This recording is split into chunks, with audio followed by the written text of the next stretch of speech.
मनुष्य सदैव जीवन में सुख चाहता है, पर ये सुख ये है क्या?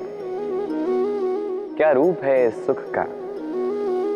मैं बताता हूं। इस सुख के दो रूप होते हैं, बाहरी सुख, आंतरिक सुख। और ये ठीक वैसे होते हैं जैसे हमारे शरीर से जुड़ी ये परछाई और हमारे शरीर के भीतर रह रही ये आत्मा। यदि बात की जाए परछाई की, तो कभी आप देखिए सायंकाल में, प्रातः काल में ये परछाई लंबी होती जाती है। जैसे ही सूर्य सर के ऊपर आ जाता है, ताप बढ़ जाता है, ये छोटी हो जाती है। और जैसे ही अंधकार आ जाता है, ये परछाई आपका साथ ही छोड़ देती है। ऐसा ही होता है बाहरी सुख। यदि बात की जाए हमारे शरीर के भीतर रह रही इस आत्मा की, तो ये कभी हमारा साथ नहीं छोड़ती, सदैव हमारे साथ जुड़ी होती है। ऐसा ही होता है आंतरिक सुख, ये सदैव हमारे साथ रहता है। आंतरिक सुख किसी की सेवा का, आंतरिक सुख किसी की सहायता का, आंतरिक सुख प्रेम का, ये कभी साथ नहीं छोड़ता।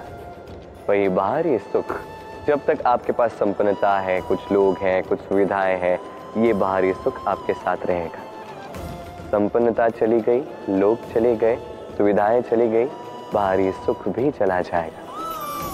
मनुष्य कई प्रकार के मनोरथ करता है, इच्छाएं करता है, अभिलाषाएं करता है, कामनाएं करता है, स्वप्न देखता है, चाहता है वो सफल हो, उसे संपन्नता मिले, और अंततः निराश हो जाता है क्योंकि ये सब नहीं होता।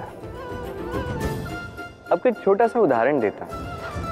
वन का राजा किसे कहा जाता है? सिंह। अब सिंह वन का राजा, इसलिए मृग उसके पास आकर ये तो नहीं कहता कि आप तो वन के राजा हैं, आप मुझे मार दीजिए, आप मुझे खा जाइए और अपनी भूख को मिटा दीजिए। ऐसा तो नहीं होता। भले ही सिंह वन का राजा हो, उसे भी परिश्रम करना पड़ता है, तब जाके उसकी भूख मिटती है।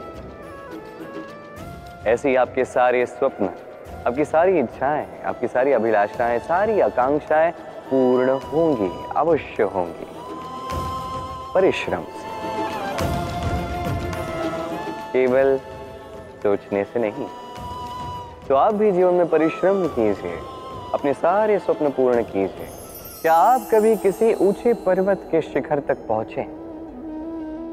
यदि आप पहुंचे हैं या यदि आप किसी ऊंचे पर्वत पर जाएंगे, तो ध्यान से देखिए, जैसे जैसे आप ऊपर जाते हैं, वैसे वैसे सर्वप्रथम सारी वनस्पतियां लुप्त होने लगती हैं। तत्पश्चात सारे पेड़ पौधे, पशु पक्षी सभी लुप्त होने लगते हैं। अंततः शिखर पर रह जाती है केवल शांति, एकांत।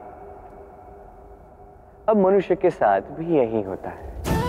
मनुष्य जब आत्मविकास की ओर बढ़ने लगता है, अपने जीवन के शिखर पर पहुंचना चाहता है, तब उसे एकांत की आवश्यकता होती है और उसे साथ छोड़ना ही होता है अपनी सुख सुविधाओं का, अपनी संपत्ति का, अपनी समृद्धि का, अपनी सुंदरता का। देखिए, जीवन के शिखर तक पहुंचना ये सरल तो नहीं है, अत्यंत दुर्गम मार्ग है ये। किंतु यदि आप वहां पहुंचना ही चाहते हैं, तो आपको त्याग की प्रवृत्ति जागृत करनी होगी। त्याग क्या है ये सीखना होगा, क्योंकि त्याग से ही मन में शांति आती है और इसी शांति से मन में उत्पन्न होता है प्रेम। और ये प्रेम ही तो है जीवन का अंतिम लक्ष्य। कभी कभी हम जीवन में सोचते हैं, वो व्यक्ति जो धर्म के पथ पर चलता है, यदि उससे कोई भूल हो जाती है तो नियति तुरंत ही उसे कठोर दंड दे देती है। परंतु वो लोग जो संसार के बड़े से बड़े अधर्मी हैं, बुरे से बुरे कर्म करते हैं, उन्हें नियति अनेक अवसर देती है। उन पर नियति इतना कठोर प्रहार नहीं करती। ये सोच आती है कभी ना कभी मन। अब सोचिए, ऐसा क्यों है? देखिए, जीवन को अधिकतर लोग एक ही पहलू से देखते हैं। हर पहलू से देखना चाहिए। मुझे बताइए, क्या संसार में कोई भी अधर्मी प्रेरणा स्रोत बन सकता है? कदापि नहीं। जो व्यक्ति स्वयं की ही आत्मा को मलिन कर देता